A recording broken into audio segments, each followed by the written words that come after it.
Video म्यानेजमेन्टको decision making capacity अनि decision making क्यापासिटीसँग रासनल decision मेकिङको relation. कोही बेला तपाईँलाई जाँचमा रिलेसनसिप सोध्यो भने यही चित्र यसरी नै व्याख्या गर्नुपर्छ। व्यवस्थापनको अब फाइनलमा सोध्छै सोध्दैन, तपाईँहरूलाई यहाँ प्री फाइनलमा चाहिँ सेमी फाइनलमा सोध्न सक्ने सम्भावना भएको क्वेसन हो यो। व्यवस्थापनको निर्णय निर्माण क्षमता र विवेकशील निर्णय निर्माणको बीचको सम्बन्ध प्रकाश पार्नुस् भन्ने क्वेसन आयो भने त्यस्तो बेलामा यसरी लेख्नुपर्छ। सो विभिन्न तहका व्यवस्थापक, टप लेभल, मिडल लेभल र लोअर लेभल व्यवस्थापकसँग व्यवस्थापनको व्यवस्थापकीय कौशलता अभिवृद्धि गर्न यी डिटर्मिनेन्ट फ्याक्टरहरूलाई ध्यान दिनु पर्छ। म्यानेजमेन्टको डिसिजन मेकिङ क्यापासिटी अनि डिसिजन मेकिङ क्यापासिटीसँग रासनल डिसिजन मेकिङको रिलेसन। कोही बेला तपाईँलाई जाँचमा रिलेसनसिप सोध्यो भने यही चित्र यसरी नै व्याख्या गर्नुपर्छ। व्यवस्थापनको अब फाइनलमा सोध्छै सोध्दैन, तपाईँहरूलाई यहाँ प्री फाइनलमा चाहिँ सेमी फाइनलमा सोध्न सक्ने सम्भावना भएको क्वेसन हो यो। व्यवस्थापनको निर्णय निर्माण क्षमता र विवेकशील निर्णय निर्माणको बीचको सम्बन्ध प्रकाश पार्नुस् भन्ने क्वेसन आयो भने त्यस्तो बेलामा यसरी लेख्नुपर्छ। सो विभिन्न तहका व्यवस्थापक, टप लेभल, मिडल लेभल र लोअर लेभल व्यवस्थापकसँग व्यवस्थापनको व्यवस्थापकीय कौशलता अभिवृद्धि गर्न यी डिटर्मिनेन्ट फ्याक्टर म्यानेजमेन्ट्स रेप्युटेसन। यति डिटर्मिनेन्टले डिसिजन मेकिङ क्यापासिटी बढाउँछ। डिसिजन मेकिङ क्यापासिटी बढायो भने विवेकशील निर्णय निर्माण हुन्छ, तर त्यसमा आन्तरिक र बाह्य वातावरणलाई नियन्त्रण गर्नुपर्छ। इन्टरनल एक्सन इन्भाइरोमेन्ट यदि अर्गनाइजेसनको फेभरमा छ, इन्टरनल एक्सन इन्भाइरोमेन्ट यदि म्यानेजमेन्टलाई सपोर्ट गर्ने प्रकृतिको छ भने पर्यो। जस्तो academic background, work experience, availability of information, followers ability, management policy, organizational policy, availability of resources,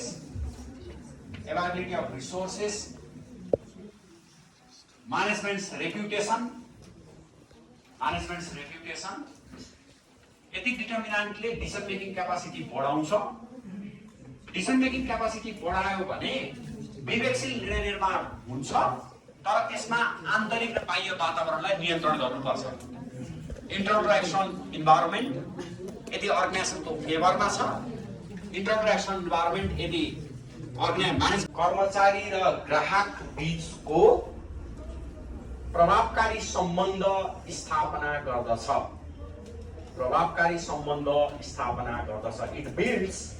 It builds effective relationship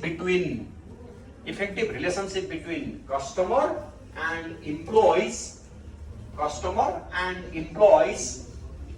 by providing quality office service delivery. अर्को लेख्नुस्, त्यो सबै भूमिकामा चाहिँ नेतृत्व हुन्छ र नेतृत्वको यो सारा भूमिका निर्वाह गर्ने कुरा भनेको चाहिँ के हो भने एउटा कन्डिसन हो, कस्तो अवस्थामा कसरी त्यो नेतृत्वले काम गर्ने। अर्को चाहिँ परिस्थिति, संगठनको निड के छ र भन्दा डाइरेक्टिङको रोल बाँकी थियो, निर्देशन दिने हैन, फ्यासिलिटेटिङको रोल बाँकी थियो, सहजीकरण गर्ने, अनि गाइडेन्सको रोल बाँकी थियो, मार्गनिर्देशन गर्ने, अनि कम्प्लायन्सको रोल बाँकी थियो, कानुनको परिपालना गराउने। त्यसपछि सुपरभाइजरको रोल बाँकी थियो, सुपरिवेक्षण गर्ने है। त्यसपछि कन्ट्रोलरको रोल बाँकी थियो, नियन्त्रण गर्ने, अनि प्लानरको रोल बाँकी थियो, योजना बनाउने है। अनि यसमा अब कम्युनिकेटरको रोल बाँकी थियो, सञ्चारको भूमिका। अनि यसमा चाहिँ अब अर्गनाइजेसनमा लाइक फरवर्ड गर्ने, ग्रीवान्सेसहरु माथि पेश गर्ने, अनि पार्टिसिपेटिभ रोल खेल्ने, एक्टिभ पार्टिसिपेसन गर्ने, अर्गनाइजेसनको गोल फुलफिलमेन्टका लागि मोबिलाइजिङ गर्ने अथवा अर्गनाइजेसनको गोल फुलफिलमेन्टमा कन्ट्रिब्युसन गर्ने, योगदान गर्ने, अनि मोटिभेसनका औजारहरूलाई लिडरले चलाएको मोटिभेसनको औजारलाई त्यसलाई स्वीकार गर्ने र त्यो मोटिभेसनको औजारको आधारमा आफूलाई मोटिभेट बनाउने। सो यो चाहिँ फलोअरको जिम्मेवारी हो। एउटा लिडर र फलोअर भनेको अर्गनाइजेसनमा दुईटै गोलका लागि छन्। अब लिडरले अर्गनाइजेसनको हितमा दूरगामी प्रभाव पर्ने गरी उसले नीति बनाउने र फलोअरले त्यो नीतिलाई कार्यान्वयन गर्नका लागि आफ्नो बेस्ट इफोर्ट दिने। हैन, बेस्ट लिडरले सोचे अनुसार अर्गनाइजेसन सञ्चालन हुन्छ। त्यही भएर फलोअर भनेको चाहिँ इट्स अ मेसिनरिज है। फलोअर भनेको चाहिँ यन्त्र उपकरणहरू हो। त्यो यन्त्र उपकरणहरूको आधारमा लिडर भनेको चाहिँ इट्स अर्गनाइजेसनको ड्राइभर। अर्गनाइजेसनको ड्राइभर भनेको लिडर हो। ड्राइभर इफिसियन्ट भयो, गाडी कमजोर भयो भने पनि त्यसले सही यात्रा तय गर्न सक्दैन। गाडी नयाँ छ तर ड्राइभर अनाडी छ भने पनि यात्रा अगाडि बढ्न सक्दैन। सो ड्राइभर र गाडीको कोहेरेन्स मिलाउनु भनेको चाहिँ द्याट इज लिडर र फलोअरको कोहेरेन्स मिलाउनु हैन। हामी एकदमै हाई स्पिडमा इफिसियन्टली छिटो पुग्छौँ भनेर चाहिँ ड्राइभरले त्यो सोच्यो तर मेसिन त्यसका लागि तयार छैन, यन्त्र उपकरण त्यसका लागि तयार छैन भने त्यस्तो अवस्थामा यात्रा तय गर्न गाह्रो पर्छ। अब फलोअर हाइली मोटिभेट छन्, लिडर पनि हाइली मोटिभेट छ, हाइली इफिसियन्ट छ भने त्यस्तो अवस्थामा अर्गनाइजेसनले भोलिन्टरीली आफ्नो दुईजना मात्रै एकजना। हेलो एभ्रिवान, नमस्ते। आज चाहिँ हाम्रो व्हाट इज म्यानेजमेन्ट भन्ने टपिकमा चाहिँ सरले प्रेजेन्टेसन गर्नको लागि भन्नुभएको थियो। म चाहिँ आफूले बुझेको कुरा चाहिँ सकेसम्म बुझाउने कोसिस गरेर चाहिँ व्हाट इज म्यानेजमेन्ट भन्ने कुरालाई चाहिँ एक्सप्लेन गर्छु है त। सबैभन्दा फर्स्टमा अर्गनाइजेसन हुन्छ। त्यो अर्गनाइजेसनमा चाहिँ के हुन्छ त, अर्गनाइजेसन किन फर्म गर्ने भन्दाखेरि टु मिट द गोल है। अर्गनाइजेसनको एउटा उद्देश्य हुन्छ, उद्देश्य यहाँनिर हुन्छ है अर्गनाइजेसनको। यो भनेको गोल, एउटा प्रिडिटरमाइन्ड गोल हुन्छ अर्गनाइजेसनको, जुन चाहिँ अगाडि नै अर्गनाइजेसनले निर्धारण गरिसकेको हुन्छ म यो गोल मिट गर्छु भनेर। अब यो गोल मिट गर्नको लागि के गर्नुपर्छ त अर्गनाइजेसनले भन्दाखेरि चाहिँ यहाँ अर्गनाइजेसनसँग अभाइलेबल के हुन्छ, रिसोर्सेसहरू हुन्छ है।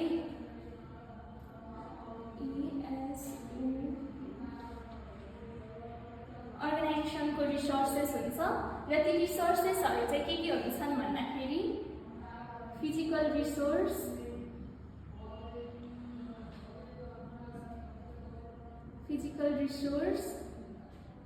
ह्युमन रिसोर्स अनि फाइनान्शियल रिसोर्स र टेक्नोलोजिकल रिसोर्स।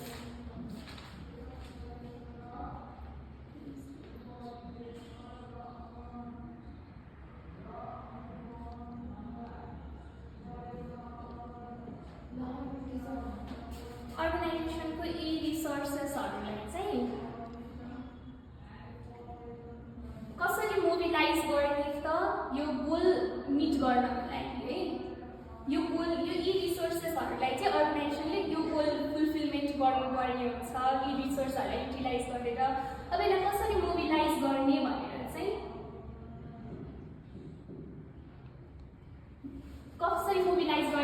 अर्गनाइजेसनले डिटरमाइन गर्छ। र अब मोबिलाइज कसरी गर्ने त भन्दाखेरि आफ्नो फङ्सन्सहरू युज गरेर, द्याट इज POSLC। P भनेको प्लानिङ,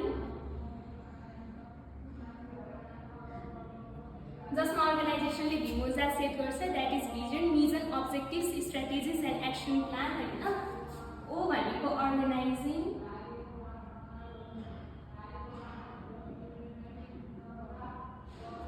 छिमेकीको घरमा के समस्या छ, कति बाँच्न सकिएला डरै डरमा के समस्या छ, किन पर्छौ छिमेकीको घरमा के समस्या छ, कति बाँच्न सकिएला डरै डरमा के समस्या छ, अवधि नपुगी बेला बेला तुहिन्छ यो सरकार, अवधि नपुगी बेला बेला तुहिन्छ यो सरकार, यो सरकारको पाठेघरमा के समस्या छ।